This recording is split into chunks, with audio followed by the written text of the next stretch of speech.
That's the moment the Party for Socialism and Liberation says was inaudible in the critical incident video showing the police shooting that killed Adam Sykes.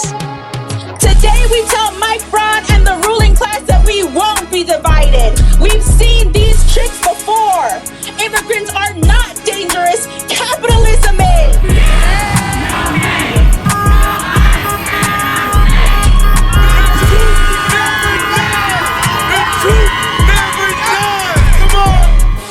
Welcome to Naptown People's Radio, a weekly podcast brought to you by the Indianapolis branch of the Party for Socialism and Liberation.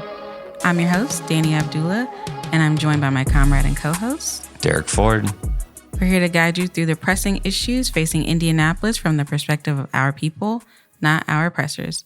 And as organizers involved in these issues, we're not just talking about the news, we're making it happen. As we're on the brink of a possible all-out confrontation between the U.S. and its proxies against the sovereign government of Iran, which has the potential to turn into a regional and possibly global conflict, we've got a special episode for you all today. The other reason this episode is special is that after several months in solitary confinement, we have the newest installment of Dispatches from Behind the Wires by our dear comrade, new African political prisoner, Shaka A. Shakur. Yeah, so recently the Answer Coalition, which stands for Act Now to Stop War and End Racism, held 2 rallies here in Indianapolis, like within days. And of course, with the support of others like the Shaka Shakur Freedom Campaign, PSL Indianapolis, Umid Hope Indy, and others. And they were part of emergency nationwide coordinated demonstrations taking place in hundreds of cities across the country. So, one action on Saturday, February 28th, another action this past Monday, March 2nd. So we'll cover these actions, their significance, and most importantly, provide the historical, political, and other context necessary that are totally absent from the mainstream media as we discuss the original sin of the Iranian Revolution. So Derek and I are going to be, getting into, like we said before, the war with Iran that is currently happening. And, we're going to start off by talking about the demonstrations that took place Saturday as well as Monday. I was able to attend the one on Saturday. And aside from, one person who was, as a professional, I feel like I can say he was insane. The majority of the people who were walking by, who were driving their cars, like most people were with us. Yeah. And it was the same thing on Monday when I was there. I mean, the horns that were honked in solidarity were, far outweighed, the one person across the street. Yeah. Yeah. And I think it goes to say, not everybody necessarily knows what in the world is going on right now, but I think it's fair to say that most people in the United States do not want to be at war. I think regardless of,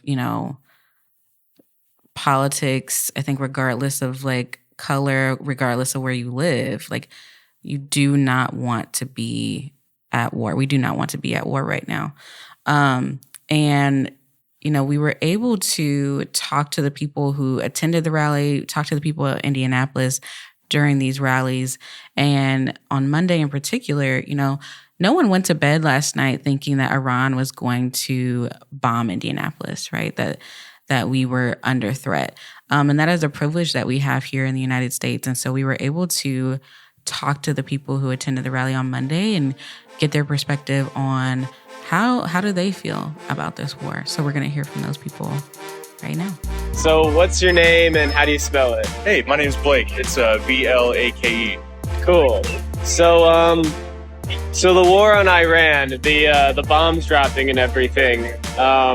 So what do you think provoked this? Why are we dropping bombs? Honestly, I think that they're dropping bombs to try to make themselves look like a bully, in my opinion.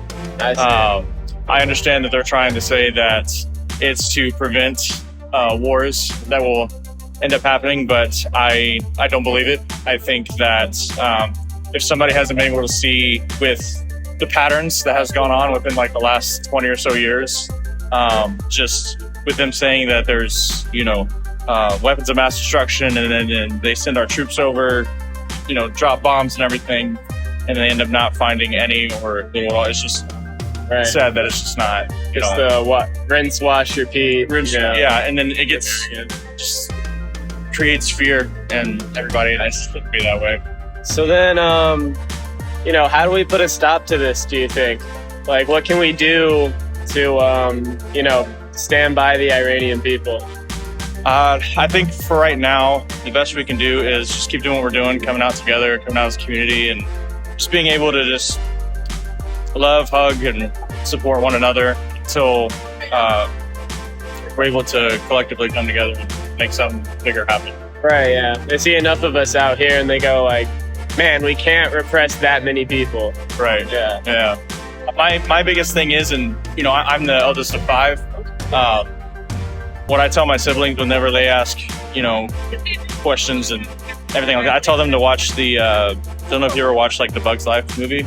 Like, yes, when we were younger, yeah. And I think that just represents what's going on right now. And, those movies just try telling us things. A lot of people just didn't see it, but... Right, the 99 versus the 1, yeah. Right, yeah. So, I think if we can come together and be able to put that to real life, we'd be able to make a bigger difference than what we're doing right now. Absolutely, yeah. Well, thank you, Blake. Thank you as well. Could you say your name and spell it? Oh, yeah, just like first name? Or... Sure, first name. My name's Luke, Luke. Cool, Luke. So when did you first hear about the strikes on Iran, and what were your first thoughts? Yeah, I heard it 2 a.m. Saturday morning. Right. My first thoughts were, yeah, of course. Right, so you've seen this coming for a while then? Yeah, I was kind of expecting it to happen potentially before the State of the Union address, honestly, but yeah, obviously that didn't happen. Right. But yeah, I was kind of expecting it. They've been talking about... And the aircraft carriers and the personnel. Yeah, they moved all of that equipment. They were talking about Iran having a nuclear weapon for the 25th time in, since 2000. Yeah. So, yeah. So, so Iran and the nuclear weapons and their militias and all that, do you think those actually pose any threat to the people of the United States? I would guess not. I don't think that people in Iran are insane. I don't think that if they had a nuke, they would actually use it to, just do mass destruction. They'd probably, really their only tactical use is as a deterrence mechanism. So then, last question, what do you think this is about, for the Trump administration, why they've launched these attacks and what their end goal is? So my guess would probably be it's about destabilization in the Middle East in order to maintain control over that region. There's probably some aspects of trying to go against China and create some kind of buffer zone or something like that. There's likely an oil element there and natural resources like rare earth metals element as well. And potentially just more ways to destabilize countries that are against the U.S. foreign interests. I see, yeah, a threat to everyone opposed to the United States. This is what happens. Yeah. I see. Well, thank you very much, Luke. Yeah, so those clips clearly evidence that this is not the people's war against Iran. And, it's also not Trump's war against Iran, is it? I mean, the U.S. has been at war with Iran since the 1979 revolution. Yeah. And it has transcended, both political parties in the U.S. Remember Joe Biden, I think it was, bomb, bomb, bomb, bomb, bomb, Iran. He literally saying that during a campaign speech. God, yeah. No, I don't remember that. Yeah. Wow. Oh my God. For real. Sleepy Joe. Yep. Okay. That's wild. But I mean, right, it's not just, this is not, like you said, this is not our war. This is not even Trump's war. This is, imperialism at its finest, right? This is another war based on lies. And those lies come from, the Democratic Party just as well as they come from the Republican Party, right? They come from those who are, in power, trying to run this country, despite, it's not their children who are going to kill other people's children, right? It's not, people who are creating and manufacturing these weapons, their children are not going to be sent over to use said weapons, right? But they are going to benefit from it. They're going to benefit from the blood of the people of the United States are going to benefit from the blood of Iranian people. And again, it very much reminds me of, George Bush talking about, weapons of mass destruction, which were not there. There are no nuclear weapons in Iran. I was going to say in the Middle East, but there are nuclear weapons in the Middle East, but they're in Israel, right? Which isn't doesn't admit it. No, never. They never would.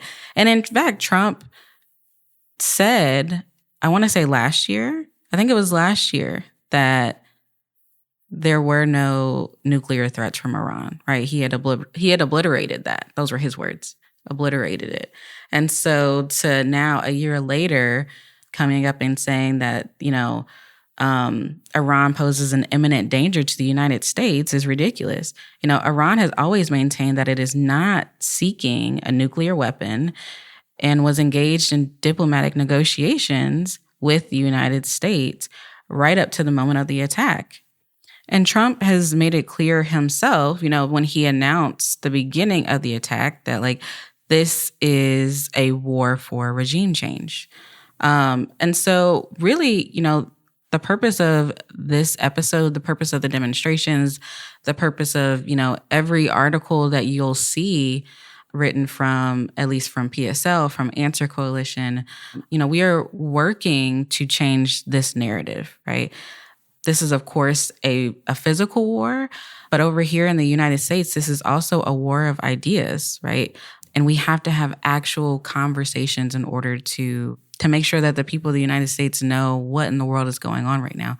Because in reality, mainstream media is not going to make that clear. And in fact, they're going to muddle it. They're going to, it's never clear if you're watching Fox News what is going on.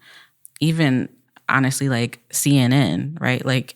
You have no idea what actually is going on. And so that's really what we're trying to do here is get the information out of what is going on here, and in particular from an anti-imperialist view. Yeah, an independent perspective, right? Yeah. Because we have no loyalties to the Democrats or the Republicans or their billionaire funders or the weapons contractors. Our allegiance is to the people. So absolutely. Yeah.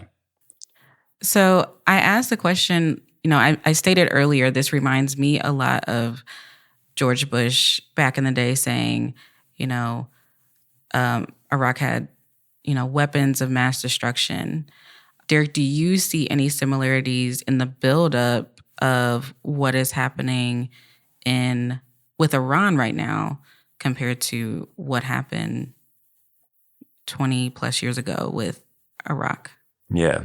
Well, certainly. I mean, one, I think that the people's consciousness has so radically shifted, right? The idea of a humanitarian war in the eyes of most Americans is wait, so you're going to kill people, save people by bombing them? Yeah. That doesn't make sense. Yeah. And, the other thing is that, and as we said at the beginning, this is not Trump's war, just like Iraq was not Bush's war. Yeah. Because when they attribute it to a person, then what we saw when Obama became elected was that the anti-war movement died down. Yeah. But the war remained and actually at some points intensified, right? And so we have to see this as a system that is not tied to any one individual. Now they can make certain choices, but the real power, it's in the CIA, it's in the boardrooms, it's with the generals, right? The FBI, it's with the intelligence agencies. They're the ones who run the show.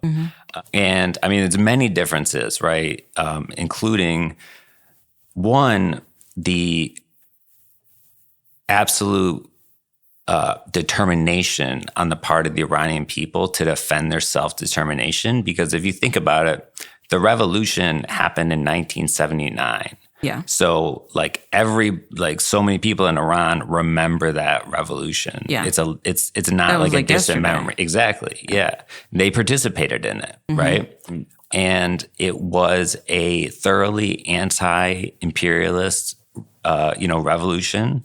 It, of course, went through its different phases, but initially it was really motivated by when hundreds of militant student radicals, many of them communist and left forces, stormed and subsequently occupied the U.S. Embassy in Tehran.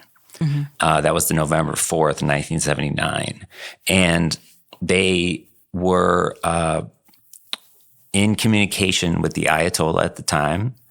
And actually, the Ayatollah showed the students why they had to release, because they kept all the U.S. workers in the embassy, which the embassy is really like an outpost for espionage, right? Let's be real. Yeah. So they kept all the U.S. workers there with them as they occupied it. Yeah. But the Khamenei, with actually an interesting with the PLO, the Palestinian Liberation Organization, playing a weird kind of mediator. But he convinced the students, he showed them why they had to release the Black and female quote unquote hostages, right? Which they did on the 18th and 19th of November. Now, there was one worker of an oppressed identity who remained held because there were serious concerns about espionage on his behalf. But, Khomeini, the way he justified it was basically, Islam reserves for special rights for women, and Blacks in the U.S. are an oppressed nation or category. Yeah. And they may not have been sent here on, their own free will, right? Yeah. So after that comes to an end and the quote unquote, hostage crisis is resolved, there's a power vacuum, and as always, the most organized, the most respected, the most trusted forces are the ones who, fill that power vacuum, right. Which is why it's so important to build the party, before the revolution happens. Absolutely. And because the U.S. imposed Shah, who had ruled Iran between 1953 until the revolution, with the most brutal police forces, secret security forces, totally repressed, the left. It was really the quote unquote religious fundamentalists, right? And I use that word really emphasizing quote unquote because there's a lot of diversity of thought within the Iranian government. Absolutely. There always has been. Yeah. But, the Iranian Revolution, it was led by the most progressive forces. But afterwards, they were generally exiled, right? Which is why the Two-Day Party of Iran is, they haven't been to Iran in decades. So when they issue statements, it's take it with a grain of salt. But so it's been anti-imperialist, but also anti-communist, And so it represents, so the greatest crime though, right? Why it's not Bush's war or whatever, is because they dared to, in 1953, elect Mohammad Mossadegh, who proceeded to reclaim their country's national resources and kick out BP, British Petroleum. That's it. That's not a crime to me, but... No, that's not a crime. It sounds very similar to Venezuela, actually, right? How dare you want to have control over your own resources, right? That is a crime to the United States. Absolutely. Yeah. And in the build up to the 2011 war on Libya, State Department security cables showed that there was growing evidence of Libyan resource nationalism. In other words, that, Gaddafi was going to further tighten, protect his people by using their resources. Yeah. Yeah. So, Dani, as an organizer of course, we can talk and analyze, and we will continue to, the origins and history and evolution of this relationship. But at this moment in time, what is the duty of people who are for peace in the United States? Like, what should we be doing? What should our position be? Yeah, I feel like at this point, if you are anti-imperialist, if you are, pro-peace, then, you really have to stand on business right now, right? Like, if you feel like the United States has no business killing other people's leaders, other countries' leaders, then that's where you are, right? Like, to be on the sidelines right now is to be complicit, right? Is to take a side, right? Like, standing on the sidelines is actually you taking a side. That means you're fine with whatever the United States has done. And if that's how you feel, then that's how you feel, and you should say that. But do not call yourself anti-imperialist. Do not call yourself, anti-war or even a peaceful person if you're, standing on the sidelines after the United States has killed little girls, has gone to another nation and killed their leader. Especially, not saying I would want that to happen here, but like, if Iran were to bomb the Pentagon or to bomb the White House, regardless of how I feel about Donald Trump, that's wild, right? Like, to bomb another country and kill their leader, but especially when you are at the negotiation table with them, right? If I invite someone into my house, I was actually talking to this with another comrade, Jeremy, this weekend at a 3-year-old's birthday party, but this is what happens when you're friends with socialists. But having a conversation of, if I invite someone into my home and I give them food, right? Like, that is, like, at that point, right? This is supposed to be peaceful, right? I've invited you into my home. I've given you food. Like, clearly, I mean you no harm, right? But if I poison you, actually, the food I just gave you was actually poison, right? People are going to be like, okay, well, Dani is a psychopath, right? Like, do not go to Dani's house anymore, right? And this is not even the first time that the United States has done this, has gone to negotiation tables with another country and turned around and killed their leader, right? Yep. I want to say this is, in the past maybe like 2 or 3 years, this might be like the third time that this has happened. Yeah, that's insane. You cannot stand on the sidelines at this point and think that what is happening is okay. But that's just me. Well, that's just us, That's just us. Because, here's the thing, is that, like, you can't, Howard Zinn had a book, I don't know, what the quote comes from, but you can't be neutral on a moving train. Right? You got to take a stance. Mm-hmm. And our stance is not like, this wishy-washiness. Like, well, obviously, like, we aren't followers of the Ayatollah. Right. Obviously, we don't, like, agree with everything Iran does. Obviously, there's like 70 million people in that country. Mm-hmm. Like, it goes without saying that there's many different factions and, internal critiques. But we believe that the people of Iran themselves are free and have the capacity to work out those contradictions on their own without the interference of the U.S. government. Absolutely. Absolutely. Yeah. And going back to what you were saying, like, think about the people who agreed to previous U.S. Negotiations around quote unquote nuclear weapons programs, right? Yeah. Iraq, destroyed. Yep. Libya, destroyed. Yep. What lesson do you get from that? The first thing you do if you're an oppressed nation, get a nuclear weapon. Yeah. Right? And Obama, with Obama during his administration was engaged in and completed the Iran-Iraq the U.S. Iran nuclear weapons, negotiations, basically a joint comprehensive plan of action. And they agreed to that. And then as soon as Trump was elected, he just ripped it up, which you really can't do. And same thing with 2020, when Trump assassinated General Qasem Soleimani, right, who was the figure responsible for defeating ISIS, really, in the Middle East, and widely beloved.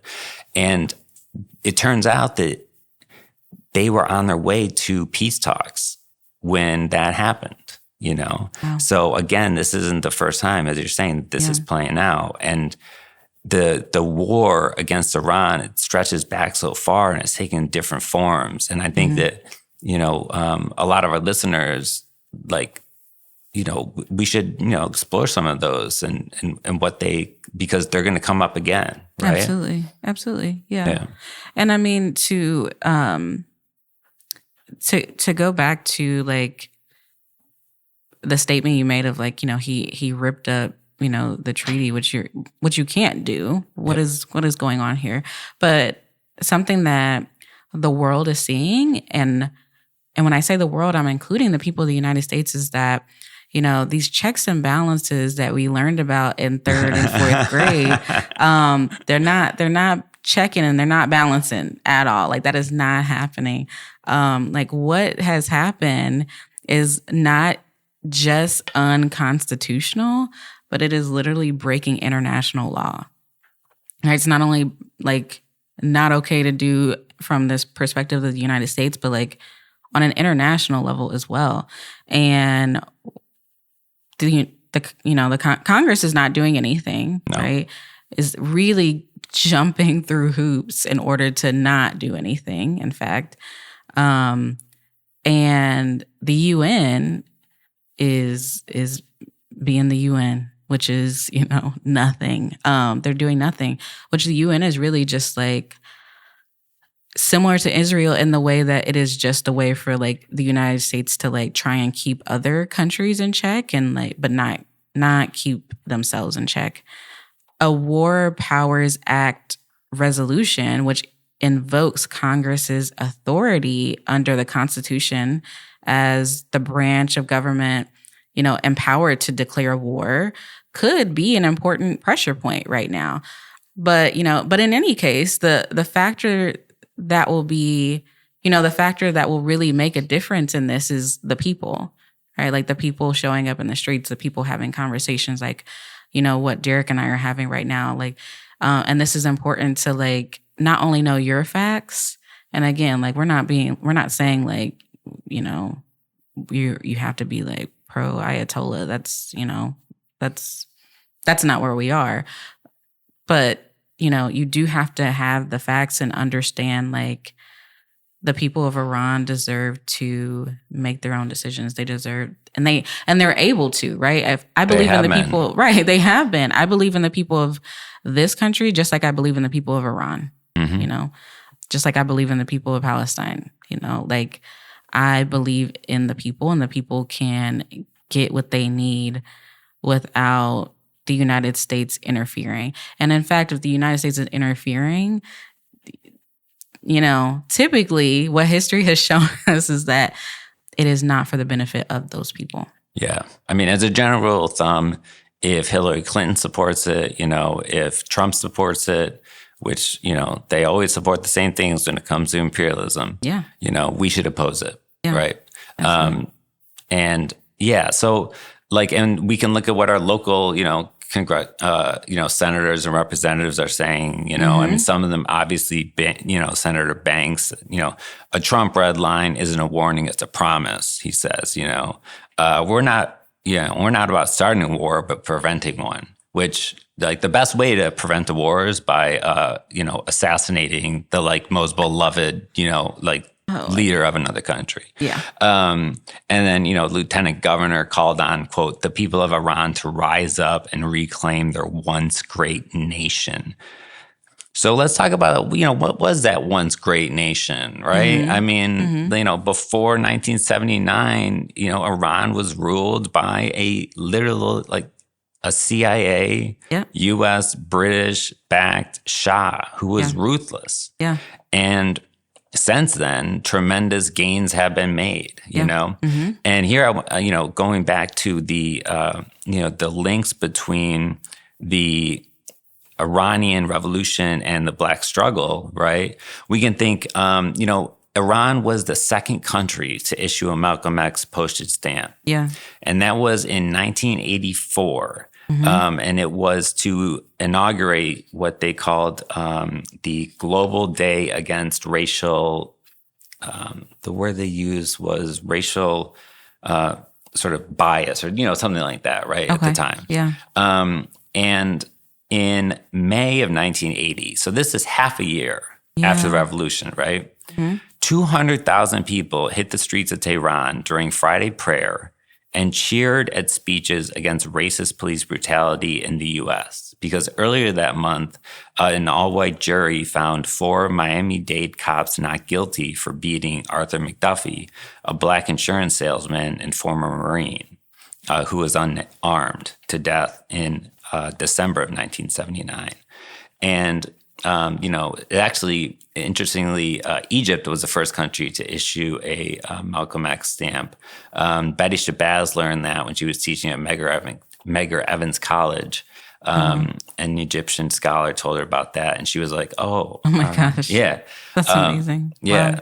And there, like nobody in the U.S. was covering that. No. But they were out there in the streets covering it, right? Yeah. And of course, they always try to say, oh, that's because they're trying to divide our great country. But this country is not a country. It's a prison house of nations. Yeah. And so they're saying they stand with all oppressed nations, regardless of their political, ideological bent. Absolutely. And that's what we do, Absolutely. right? Yeah. Because it's not our job here in the U.S. to dictate to any country what to do. Yeah. Yeah. That is the foundation of the United States, right? Is to try and try to dictate what other countries do, what other nations do, right? The idea that Iran is trying to divide the people of the United States is laughable. That's ridiculous. Especially given the I'll go with mudslinging. That's the nicest word I can go with. The mudslinging that has happened here in the United States when it comes to the Irani government, the people, right? Just the culture in general, the Islamophobia that has been embedded in this country, and to think that Iran is trying to divide the people of the United States. That's wild. Right. That's wild. Yeah. When, Iran is an incredibly diverse country. There's there's a significant Jewish population. Mm-hmm. There's Christian population, right? Mm-hmm. And I think the other thing that we should recognize is that, war always doesn't look like a war. Mm-hmm. And so of course, economic sanctions, as you mentioned, right, before. And also, I want to think back to when I was in college. Mahmoud Ahmadinejad was elected president, and then he was elected president again, totally legitimate. Election observers there, but a faction supported by the U.S. basically inaugurated this thing called the Green Movement or Green Revolution, which one is telling because it wasn't pro-environmental policies, right? So it's literally a color revolution. Okay. You know what I'm saying? That nothing gives it away like that. And in the reality, right, most of the people were in opposition to the movement. So right after the 2009 elections, which took place on June 12th, there was an uprising, basically, an armed uprising. People were throwing Molotov cocktails at gas stations. Yeah. And there was, the corporate media, of course, gave scant coverage to the pro-government demonstrations, right? But, the more important like the number of demonstrators on each side is the character of the opposing camps, right? Because, and this goes back to the class character of the Iranian regime, right? The Iranian government, is that, you know, like there's never one people with one voice, right? Absolutely. So we have to have this objective analysis, and we have to understand that, like, yes, the Iranian Revolution has been overall, it's played a progressive force in history and will continue to. And trust me, like, Iran is, you know, no Libya. Not to diss Libya, but like Iran is, their military is tight. An aerial war. Yeah. The U.S. and Israel are about to be exposed even further, right? Because they have immense capacity. And the sanctions have backfired because it's made them diversify their economy. Absolutely. You know, so they actually have an incredibly diverse economy. Yeah, they do. Right? Yeah. And so, you know, I think that sometimes liberals will accuse us of, like, you know, just being like, oh, well, they're just like fifth columnists for, you know, this person. Or, yeah, seriously. I was making a face. That's why Derek was that's true. I forgot you can't see it.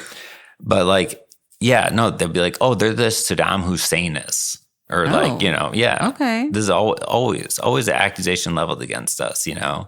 But no, like, we just believe that the rights of self-determination and national sovereignty apply to everybody equally. Absolutely. And what we're seeing now, though, that's promising is that, I mean, it's promising and dangerous, is that the empire is in decline. Yeah. And it's lashing out. Yeah. The good part about that is that people are seeing it for what it is. Like, the empire is buck-ass naked.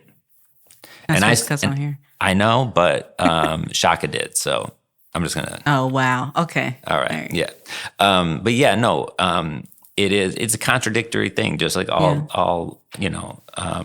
Well, most phenomena are right, and so we want to say no, absolute no. You know, war of aggression against Iran. Yeah. There's no such thing but a war of aggression against Iran. All U.S. troops out of the Middle East, which is actually, you know, West Asia, North Africa, and all U.S. troops out of everywhere, including the United States and North Africa, personally. Yeah, actually. Yeah. And I mean, we believe in the actuality of revolution, right? I'm a revolutionary optimist. So is Derek. Hopefully you are if you're listening to this. If not, maybe you will be by the end of the episode. But, you know, I believe in the people of Iran, right? Like, the people of Iran are perfectly capable of taking what has happened and, like you said, like, they are going to be able to, the people of Iran are going to win, right? Yeah. Like, just like the people everywhere are going to win. These billionaires, not these imperialists, right? And I love the way that you worded that of, like, you know, Iran, like, has the ability, the military, like, has the ability to, like, fight back. Iran is, like, no disrespect, certified crash out. Like, it's like, this is not going to be, the United States is not going to be able to bully Iran. No. They're not going to be able to bully Iran. So. No, I can only imagine, like, the conversations that were happening at the Pentagon and how many people who know what they're talking about were like, do not do this. Yeah. And if anything, Iran is already winning in the battle of ideas and in the sort of like moral realm, because look at what they've done. They haven't struck back in a manner like equivocal to what the U.S. did. I mean, imagine if Iran had, you know, like, the largest aircraft carriers in the U.S. stationed outside of, you know, right off our shores. What would the U.S. do?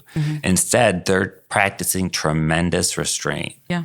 And that goes to show you their values versus, you know, the U.S.'s values. Absolutely. Yeah.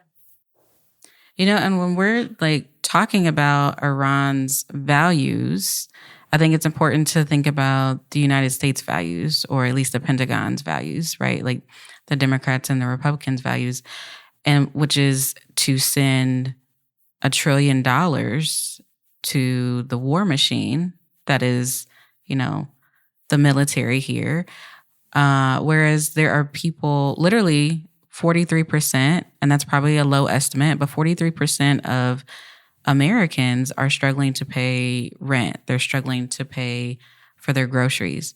The education here is garbage, to say the least. If you live in Indianapolis and you're listening to this, I've said it on here before. I said it on Saturday at the rally. I'm playing Mario Kart every time I leave my house. Right? My car's in the shop right now getting a new tire. Look at that. That's like, we're spending $1 trillion to kill people, but yet the United States continues to give out this false narrative that they care about families, right? Like they care about parents, they care about children. There's just no money for it. Sorry. Right. There's no money to put a freaking library in my kid's school, but there's money to bomb a school in Iran. Well put, yeah. That is outrageous, right? Those are the values that the United States has. Whereas, Iran has not, like I said before, it crashed out and done something as atrocious as the United States has done to them, and instead is acting in a way that is very demure, I would say. That's, and they would have every right to crash out right now. Yeah. I like that word, just by the way, demure. Yeah. Yeah. Yeah. I think, the United States not only owes, they certainly owe me money. They certainly owe Derek money. But let's think about reparations as well, right? Like you're spending $1 trillion a year, which is wild. I can't even fathom $1 trillion just in general. But you're spending $1 trillion a year, whereas you actually owe me money. You owe me reparations. You owe people of African nations everywhere reparations. You owe Cuba reparations. You owe Native Americans reparations, right? Like the United States owes so many people so much money and just so many things in general. And yet that money is being spent on killing people. Death industry, right. And that shows you what we would do if we took power. Yeah. And how quick it could be, right? Immediately, that money would go to those places, housing people, feeding people all over the world, transforming the military bases overseas into housing, right? And letting revolutions continue. Yeah. Because, the main stumbling block to every single revolution is the U.S. So. Absolutely. And I think, Shaka gets more into the connections. And so we're going to hear from Shaka here in a moment. But, when we're thinking about Iran and the people of Iran and, how they continue to rise up despite all of the setbacks that they have, I think, and I'm not going to quote it exactly, but there's this quote by Che Guevara where he talks about, dreaming of the impossible, right? And sometimes it feels like revolution is impossible, especially when you're up against a war machine that spends $1 trillion a year to continue to defeat us, that continues to try and squash revolution wherever it tries to take place. But, history shows us that revolution is not impossible, and, I stand with the people of Iran. And if you made it this far, I'm assuming you also stand with the people of Iran. And if you still don't, hit me up because we need to have a conversation. And be on the lookout because IndyLiberationCenter.org, we're about to publish a resource guide so you can learn these, dig like examine it for yourself, come to your own conclusions. We're not, unlike the mainstream press, we're not trying to tell you we're, fair and balanced. We're objective, right? But we're partisan. And we actually encourage you to look into this information because we believe you have the objective capacities, the critical thinking skills to come to these results on your own. Absolutely. Yeah. Yeah, because we believe in the people. And also we're going to have another demonstration on Saturday as well. So read the resources, come out on Saturday, have a conversation with people, a real conversation, not online. Please don't do that. But yeah. And let's keep building. Let's keep going, building this movement because that's the only thing that can shut this down. Absolutely. All right.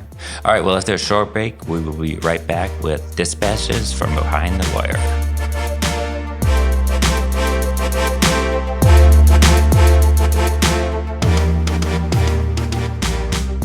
Yeah, this is Shakur, Black political prisoner, been incarcerated for the last 24 years on trumped-up charges to murder a police officer. Kind of want to touch on today this new prison is being built on the grounds of Westfield Correctional Center, which is also the first location of the Indianapolis Max prison that was initially called Maximum Control Complex, which is now called Westfield Control Unit. Initially, this prison was supposed to be being built to replace the Indiana State Prison at a budget of something like $600,000 or something to that nature. It has now ballooned to $1.2 billion of taxpayers' money, amongst other things. This is the U.S., and particularly Indiana version of the CTOC prison that operates down in El Salvador that people know more about.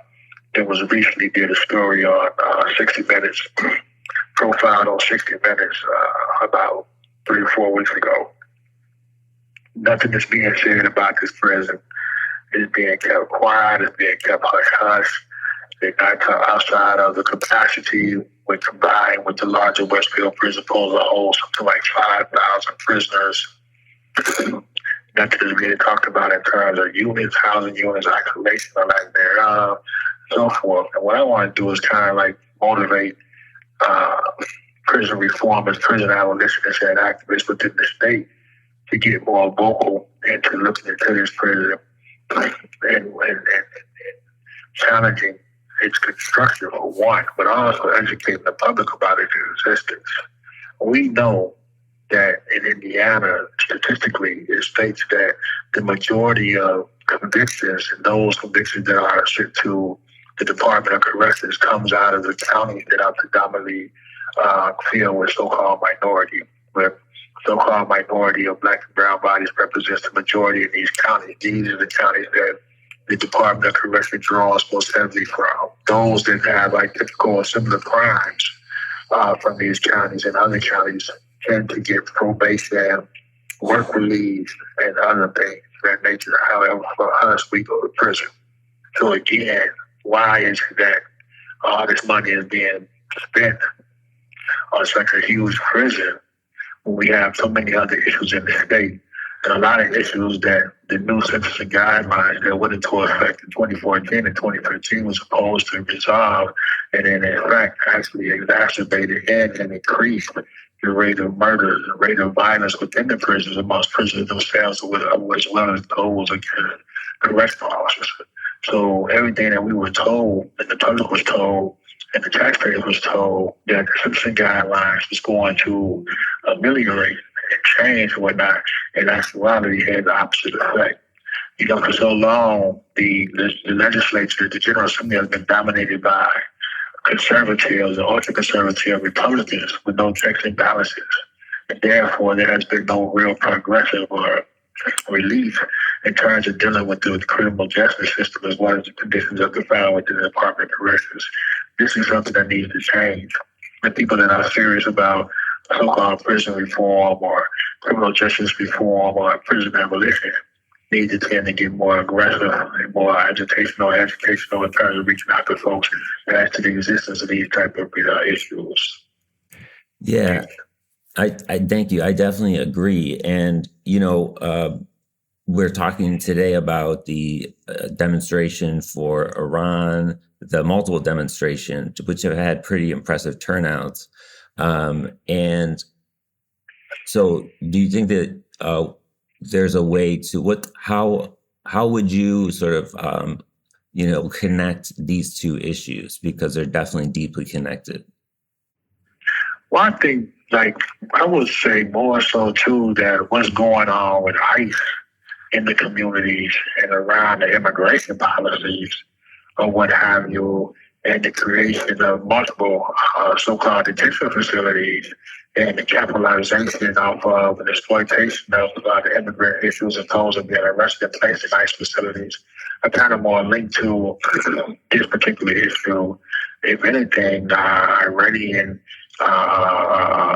what's going on with Iran and the Middle East and the gangsterism that's coming out of the White House in terms of assassinating leaders, in terms of functioning like an organized crime, the cartel, in terms of just straight up extorting and stealing the resources for foreign countries, like such as oil and land and what have you, which is criminal within itself.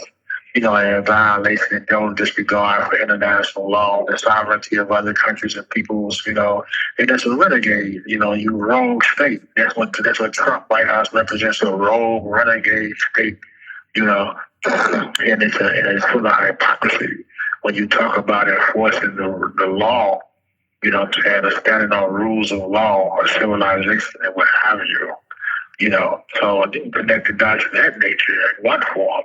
And it's always the case. The state, as an emperor with no clothes, it does what it wants to do. Right. And it legitimizes itself through usage and manipulation of information, Yeah, that makes sense. And I mean, there's also been, of course, a lot of activity and just everyday people coming out, not the typical quote unquote, leftists or radicals for, against ICE because of what they've been seeing. So, you said that was more directly connected. Do you have any talking points that activists might use to, bring those people into the prison struggle? Or connect them? Well, I think that, when you look at how so-called, even the Supreme Court with all its internal flaws have ruled that this particular policy by Trump and actions of all these feds, DHS, ICE, and so forth is unconstitutional. And the fact that you're the fascism aspect of it, when you're kicking at people's doors and doing warrantless searches and you're snapping your profile of people based on their look, how they appear, or their name, et cetera, and you're arresting them or what have you, right? That's the actions of a lawless state. We always hear this propaganda from those in power to talk about, what's going on in foreign countries and how they're oppressing their people and whatnot. And in actuality, they're doing the same goddamn thing over here. It's just that because you use other fancy terminology, you dress it up and clean it up, people don't see the connection. In actuality, people like Trump and Marco Rubio and the rest of them clowns up there, they war criminals. They commit war crimes. When you bomb at schools and so forth and so on and all of that, you commit war crimes. You violate international law and not respect the sovereignty of other countries and whatnot. You commit war crimes. And I had a discussion the other day with an individual that was championing what's going on in Iran. And I was like, well, I wonder if it was just one too many George Floyds and one too many Sandra Bland's and one too many black and brown folks being murdered by the state or representatives of the state. You understand that we had some foreign country or African country or whatnot that wanted to lay and drop bombs over here or put an embargo against the U.S. or take out a federal official or what have you, but you'd be so quick to champion these actions, and it's not. You try to get characterized as when you're anti-American. Now, we anti-oppressive policies. You know what I'm saying? We anti-governmental policies that oppress and bomb and murder civilians and other peoples. You know what I'm saying? You cannot, it's okay for you to criticize and critique other countries and other peoples and other governments around the world, but this country is so-called holier than thou and can't be criticized. You know what I'm saying? It can't be critiqued. Yeah, and of course the difference is that, you know, there's the oppressor nation and then the oppressed nation. So it's, you know, the metaphor that you use is good, but like all metaphors, you know, a little bit imprecise. But, you know, would you say the same thing about Iran? Like, you know, it's up to because obviously, you know, we can critique the government of Iran. We're not followers of the Ayatollah. But at the same time, we believe that, their destiny, that the Iranian people are capable of handling it on their own. You have 1 minute remaining. Well, I'm not a Muslim. I'm not saying that the Iranian government doesn't have its flaws or contradictions or whatever, but I'm saying that the U.S., like other countries, don't have the right to police the world. When you got your own flaws, you got your own internal issues and contradictions.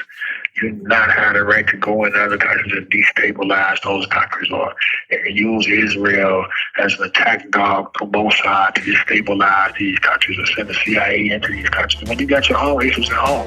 Yep. All right. Thank you. Thank you. And we're back on Naptown People's Radio. It was such a relief to hear from Comrade Shaka, and we are so glad to have another segment of Dispatches from Behind the Wire on the show. So this week, speaking of, there's several ways you can get involved in the movement. First, to get involved in the movement to free Shaka Shakur and all political prisoners and our people behind bars, you can organize a screening and panel of the new documentary or the new book, Manifestations of Thought. You can find out information at Shaka's site, shakashakur.org, for both of those. They'll also be included in the show notes. Second, we are really excited to announce that we are now accepting applications for Summer 26 internships with the Liberation Center. So if you are a high school student, undergraduate, or graduate student looking for an internship that's meaningful, worthwhile, educational, energizing, and makes the world a better place, then we encourage you to apply. We function as our city's connecting hub, right? Uniting different struggles to the oppressed. And so as a result, internship projects vary for many areas of study and across disciplines, including but not limited to anthropology, arts and graphic design, communications, philanthropy, hospitality, music, peace and conflict studies, social work, sociology, gender studies, etc. So whatever your disciplinary focus, you'll get relevant experience, valuable knowledge, and practical experience by working alongside other organizers and activists who collectively have decades of experience in movements fighting for the rights of the oppressed. So you can apply at indyliberationcenter.org. And then most importantly, I think this Saturday at 2:00 at the State House will be another action against the war on Iran. So 2:00, the State House, be there. We really need to unite to show the people of Iran that we stand with them, the people of the world that we stand with them. And it is not Iran that is isolated, it is the U.S. That's it for this episode of Naptown People's Radio. If you found today's discussion useful, pass it on, leave a comment, or show some love by donating at support.pslindianapolis.org and by shopping at indyliberationstore.com or coming in. The road ahead is long, but we walk it together. Study with your comrades, build with your community, and always remember, theory without action is paralysis, but action without theory is chaos. Once again, I'm your host, Derek Ford, here with my comrade and co-host, Dani Abdullah. Stay dangerous, stay disciplined, and stay in the struggle. We say all All power to the people. That means that we are our own liberators. We don't depend on nobody else. We depend on ourselves. And we take responsibility for ourselves. And therefore, we step up for our organization. Those that have proven by their actions and their practice that they represent for us. All power to the people and peace. Collaboration. Like, we act as if there's a scarcity of rights. If gay people get rights, women can't have rights. But that's not true. A victory for one is a victory for all. A thing is the same, you know? You talk about people being fearless in the face of whoever there is. They don't care. To the Liberation Center, I would say, this is what we need.